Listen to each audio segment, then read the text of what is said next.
I want to introduce you to an iconic DC restaurant called Horace and Dickie's. It's been a popular carry-out restaurant in DC since it opened in 1990. Owners Richard Dickie Shannon and Raymond Horace Smith Sr. opened their small seafood carry-out restaurant on 12th and 8th Street near Heckinger Mall and created one of 24 dishes that shaped how DC eats. It's been said that Horace and Dickie's is one of the last restaurants that specialize in traditional DC cuisine, especially the massive open-faced fried fish sandwich. The first Horace and Dickie's carryout was opened in the 8th Street corridor well after the 1968 DC riots that destroyed large sections of 8th Street by fire and left 75% of the storefronts vacant, reported by Radio WAMU. Mr. Dickie and his good friend Mr. Horace went into business together and served the community along with serving its southern fried seafood platters. This pint-sized storefront was famous for its fried whiting fish sandwiches and its long line of people winding out the front door and down the street just waiting to order a sandwich on white or brown bread, or a dinner plate with sides of baked macaroni and cheese, collard greens, potato salad, candied yams, french fries, hush puppies, coleslaw, corn on the cob, or seasoned potatoes. Whiting became a DC specialty in the 1970s thanks to a black Muslim-run Shabazz Fish House on 14th Street Northwest, according to the Washington Post. Fish had become an ideal substitute for the pork-heavy soul food dishes popular at that time. The fact that fried whiting still has people devoted to it, from seafood restaurants or carryouts such as Oohs and Ahs on U Street, is a testament to its staying power, even in a city that's been gentrified so much as DC. Hard to believe, but whiting wasn't even on Mr. Shannon's menu when they first opened Horace and Dickie's in March 1990. Mr. Shannon and Mr. Smith took over a former fish carryout that specialized in perch, and so they carried on that tradition. But it didn't sell. So, 6 months from opening, Mr. Shannon expanded the menu to include croaker, trout, and whiting. Mr. Shannon didn't consider himself a fisherman, but he did like to fish. And he knew many vendors who had fresh fish. It was the whiting that would soon become his most popular by far, outselling all other fish 4-1. Mr. Shannon said, "I don't know why it's so popular. I guess because it really doesn't have a fishy taste, and the texture's pretty good." Mr. Shannon did have a theory on why whiting became a staple in Black American communities, especially DC. He remembered from his youth in Atlantic City, where he would occasionally bite into a fried whiting. The source of this rather uncommon fish, he remembered, was the same source as in other cities, the Nation of Islam. "I think the Muslims during Elijah Muhammad's era started the whiting craze," Mr. Shannon said. "That's the first time I'd heard of a fish called whiting." O.G. Abbott, chef and owner of Oohs and Ahs on U Street Northwest, had a different reason for the popularity of the fish. "Whiting is the hot dog of the sea," he said. "A hot dog is generally pretty cheap. If you're going to get some fish, whiting is the cheapest thing you're going to get." Then the DC native said, "Plus, a stack of fried whiting fillets on bread fills you up. It puts you where you need to be, and you don't spend all of your money. You can go on about your way." Michael Du Bois, executive chef for Southwest Catering at Westminster Presbyterian Church, said, "As any good chef would tell you, the key to fried whiting is to catch it fresh from the fryer. Because the fillets are thin and thinly coated, they tend to lose moisture fast. 15 minutes after its hot oil bath, that fish is gone. I'd rather you stand in line for a couple of minutes to get a hot piece of fish than to come in with no one in line and get a cold piece of fish. Unfortunately, Horace and Dickie's on 12th and 8th Street made the announcement that they were closing up shop in that location in 2020. Mr. Shannon told NBC4 that the neighborhood's drastic changes in the last 30 years have made it impossible for him to keep the business open. According to Mr. Shannon, for one thing, the landlord wants the building for another use. The boom and gentrificated sections of the 8th Street corridor have made the area drastically more valuable than it was in 1990. The streetcar now traveling down the 8th Street corridor has brought businesses and developers rushing in to rebuild and remodel. Today, the area is home to more luxury real estate, bars, restaurants, coffee shops with outdoor seating, and a Whole Foods grocery store. Mr. Shannon also complained about the parking for his customers. The city turned the street parking around his store into a commercial zone. Mr. Shannon said they are towing and ticketing parked cars with zeal. The customers here have been getting $100 tickets, $150 tickets, and towed. It's affected the business. Due to gentrification, Mr. Shannon called it cultural genocide. That's what's forcing him out. Ward 6 Council Member Charles Allen has said, Horace and Dickie's has been an institution on 8th Street Northeast for 30 years, and there's no way to sugarcoat the news of their closure. It's a loss for the community today, and a loss connecting the neighborhood to its past. Councilmember Allen and Ward 5 Councilmember Kenyon McDuffie has introduced 2 bills that are meant to help businesses like the iconic fried fish carryout, incentivizing landlords to rent to small businesses and providing long-time businesses with resources just to stay open. Horace and Dickie's is in one of many DC neighborhoods that are being so gentrified that it's displacing old residents from their homes, per a 2019 study from the Institute of Metropolitan Opportunity. It says DC had the highest intensity of gentrification during a 13-year period of any other city in the USA. Starting from year 2000, 20,000 residents were pushed out of their homes and community in favor of new residents with lots of money. Mr. Shannon told WJLA News that he planned to use his spare time after the store closure to play more golf. Although Mr. Shannon stopped operating a Horace and Dickie's in Northeast, his legacy of a black-owned family business still operated on 4th Street in Tacoma Park Northwest, owned by his daughter, Simone Shannon. She runs her own Horace and Dickie's restaurant since 2012 and 2 food trucks that you could track the truck's location on Twitter. The last post was in 2020. Simone Shannon said the 8th Street closure was a long time coming and thinks the time has come for her father to retire. The neighborhood, it's changed, she said. Everybody sees that. A lot of those neighbors, they don't really want a Horace and Dickie's there anymore. The Shannon family came to DC from New Jersey. Mr. Shannon moved to the DC area in the 1970s, and his daughter Simone followed 20 years later for a job at a law firm. She didn't feel like it was her calling. So when she was thinking about her next career move in her late 20s, she became very sick and required a liver transplant. While waiting for the transplant, she worked a couple of days a week for her father at his restaurant in Northeast.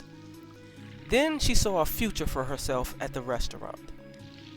She said, "I'm going to stay here and work beside him and learn the business. I come from a cooking background. My grandmother owned a restaurant. I was raised in a restaurant, basically.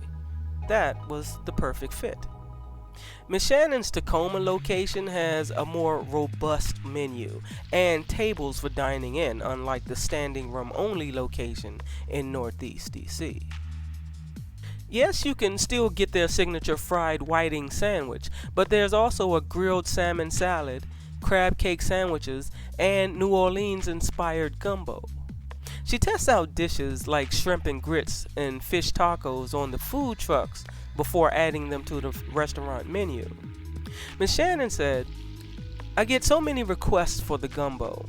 I put it on the menu and everybody calls and asks if we have it." Ms. Shannon contributes her success so far on a street where retail has its struggles to the consistency of the cooking. Without that, people are going to ride past. The location that I'm in, everybody would come in and then they'd always ask, "How long are you going to be here?" Every business that comes here is here for a year and then they're gone. I know that the name Horace and Dickie's helped me tremendously. Tacoma Park on the DC side of the Maryland border is another neighborhood that's been changing, especially with the Whole Foods grocery store that's now at the parks at the Walter Reed development, 1 mile away from Horace and Dickie's. Ms. Shannon said, "It's kind of sad because Tacoma was known for being a quiet little historical district, but I see it changing. At the end of the day, money rules everything." The intersection at the Tacoma location was under construction for a while, and it hurt business so much that Ms. Shannon had to temporarily cut the daytime hours. But as far as her father, Ms. Shannon suspects he'll spend his days helping his wife run the Camp Springs, Maryland Horace and Dickie's restaurant. I think he'll hop between there and the Langston Golf Course. He needs to kick back and play golf and do what he wants to do. He's saying other things, but I know he needs to be done and enjoy the rest of the days that he's given. A Mexican street food stand called Taqueria Al Lado moved into the old Horace and Dickie spot 2 years later in spring of 2022. DC and Maryland mourned the passing of Mr. Richard Dickie Shannon on February 6, 2022. He was 84 years old. A tribute to him was on display at he and his wife's restaurant at 5601 Allentown Road in Suitland, Maryland, and at the Glenarden location. Mrs. Shannon, his wife of 32 years, had said, "He touched countless lives. If someone was hungry, he gave them food, no questions asked. He also gave opportunities for work. He gave everybody a chance. If they needed a job, even if they had a little blemish on their record, he would give them a chance." Mr. Shannon believed in giving people second chances. If someone was unemployable, he'd teach them how to be a line cook. He was a hit with the customers, too. Mrs. Shannon said, "He was a very intelligent man and he had a sense of humor. People loved to talk to Mr. Dickie. He wasn't just my husband, but my best friend." In her recent book, Black in Place, The Spatial Aesthetics of Race in a Post-Chocolate City, Brandy Thompson Summers, an assistant professor of geography at the University of California, Berkeley, traces H Street's radical transformation and writes about why the carryout spot was so significant. The Washingtonian interviewed Ms. Summers about its closure, its significance to the city, and the future of H Street. Ms. Summers briefly lived in D.C. while researching the neighborhoods of D.C. While running across Horace and Dickie's, she researched its history. She said, "I followed along, watching it change, watching the literal aesthetics of the building shift, watching the types of people who would frequent the establishment. You look at the rest of the structures on H Street, and you see several 2- or 3-story Victorian row house style buildings. And then you see Horace and Dickie's, a tiny little establishment, a 1-story stucco building. It just seems so out of place given the real static character of H Street, but it seems more consistent with the types of structures that were going up in that period following the uprisings in the late 1960s, where there were more establishments that were catering to the working class black residents that lived in the area. But as gentrification was setting in, you started to see this emphasis on restoring the Victorian era architectural structures instead. I imagined that it was going to eventually close, and more so because it wouldn't fit the particular business landscape. You're seeing the area have more high-end retail or eating establishments. You would start to see the Horace and Dickies of the world disappear from that area. During the time when H Street was one of those quote-unquote gritty spaces that people would want to go to because they didn't want to be in places like Georgetown or Foggy Bottom, you'd go and have kind of a real DC experience in Northeast DC. Horace and Dickies was the type of establishment you could go visit to make yourself feel good about getting real DC, like a real whiting sandwich. With shifts in the business landscape along H Street, like other corridors, you start to see places like this disappear. It could be it was able to survive because it wasn't actually on H Street. It was on 12th Street. But again, like I was saying, it still represented this real DC. There's still this interest in consuming an authentic form of DC. Oftentimes, that's more easily done with food, and so we might have reached a tipping point where there isn't that desire to really establish an authentic connection to DC as being black, or this kind of southern migration to DC, or thinking about Chocolate City. There may not be that interest any longer. Whiting was one of those fish specialties that was really popular among black Washingtonians. You know how some food can really bring you back to positive memories? Whiting sandwiches were one of those meals that people would have that would remind them of a black past. And I think that whiting has been that form of soul food that has remained a staple in DC. To be honest with you, I think it's a link to the controversy that's going on over go-go music. There's a way that there are these cultural signifiers of black life in DC that have been around and that are the source of pride and that are the source of community and culture in DC. When you see businesses close, when you see the music turned down or silenced, when you see people moved off the streets, it's really an overall way to show that displacement is happening at an alarming rate.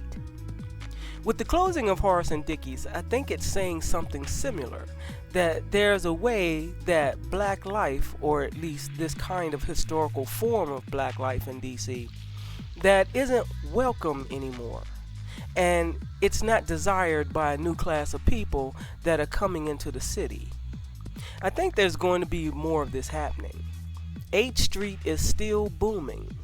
If you drive down H Street, you start to see that even the businesses that have come in over the last couple of years are leaving.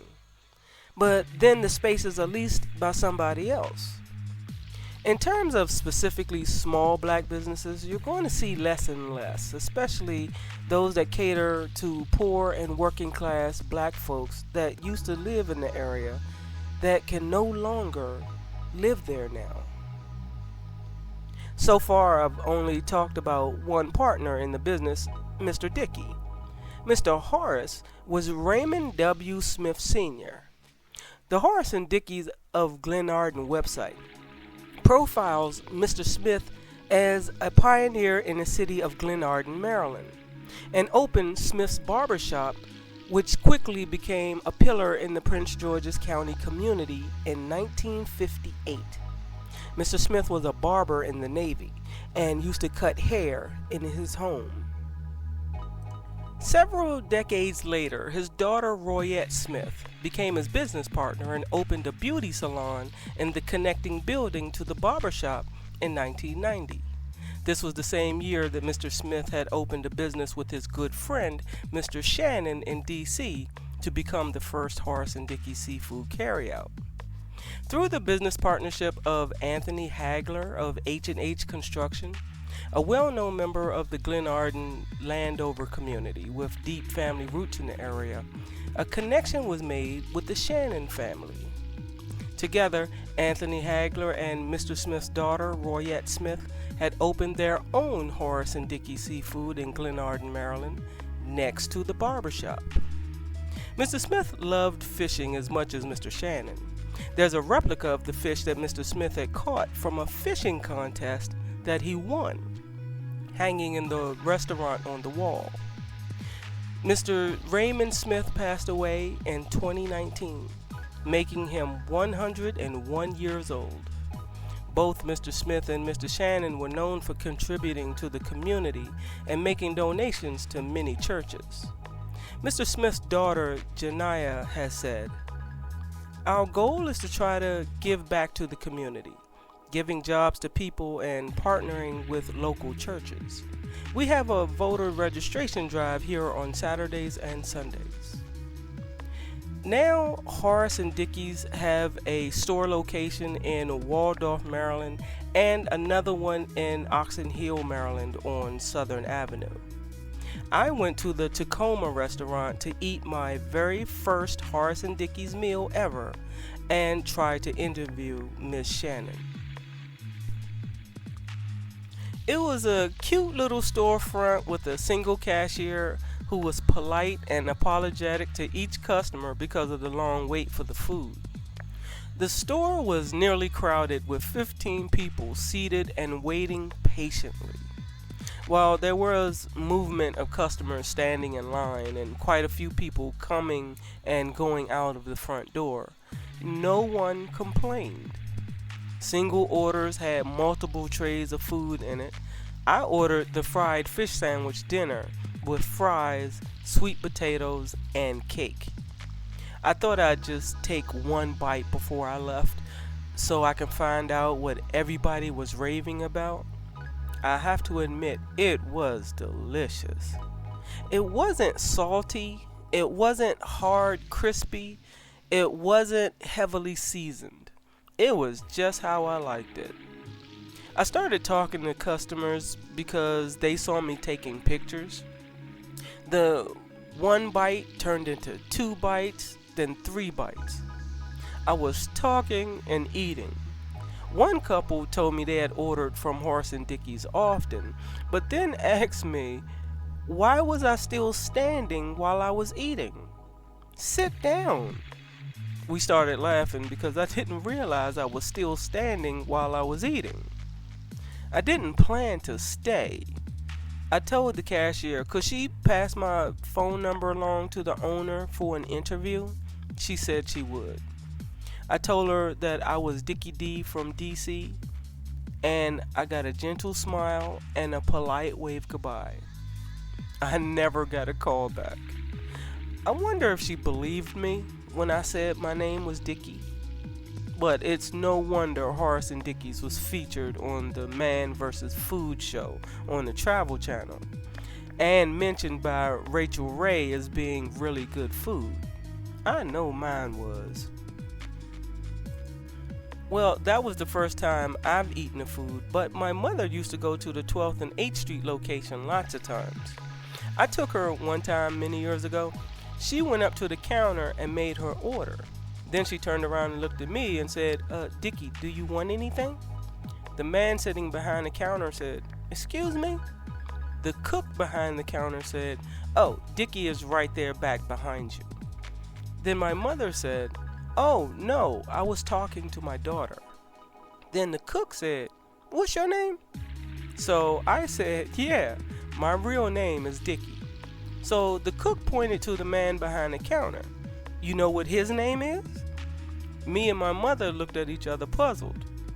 The cook, looking at the man behind the counter, said, did you hear what she said her name was? He said, what? I turned around and looked at the older gentleman behind the counter and said, "Oh, my name is Dickie." Then he said, "Oh, really?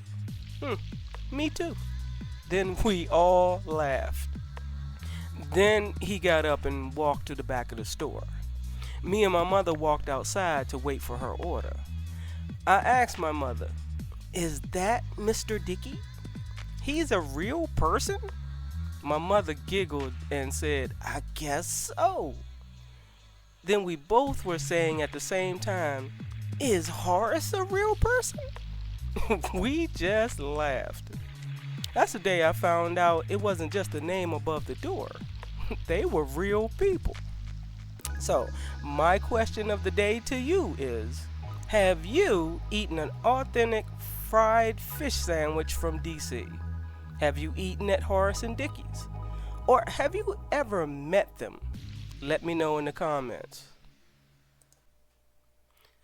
And by the way, I was reminded to not call the Tacoma neighborhood in DC Tacoma Park, because Tacoma Park is a city in Maryland. They share a city-state borderline, but they're different. Sorry about the confusion. I lived in Tacoma briefly and used the names interchangeably. I'll stop making people angry now and use the names correctly from now on. The DC side is only Tacoma, and the Maryland side is Tacoma Park. I want to thank my sponsors of this video. Third Eye Lottery 287, I thank you for your support. And Arthur Reed, I truly thank you for your support. And if you want to support me and my channel, click the PayPal link on my channel banner or send me a super thanks. I hope to raise enough donations so I can get new and updated computer equipment so I can produce these videos faster. I have a lot of requests, but I can't produce them fast enough. I really appreciate everyone for watching. Thank you. I am Dickie D, your DC tour guide, and I will see you around Washington.